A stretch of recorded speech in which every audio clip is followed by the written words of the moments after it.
আসসালামু আলাইকুম। এই যে দেখতে পাচ্ছেন একটা নিম গাছ। এই নিম গাছটা আমার ছাদের পাশেই। তো আমি এই গাছটা থেকে কিছু নিমের খড়ি সংগ্রহ করব কবুতরের জন্য।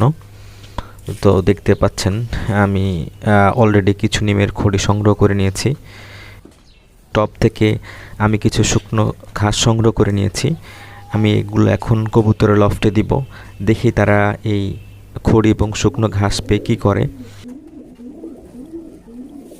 তো আমি প্রথমে শুকনো ঘাসগুলো দিয়ে দিলাম, তারপরে আমি এখন ওই নিমের খড়িগুলো দিয়ে দিচ্ছি।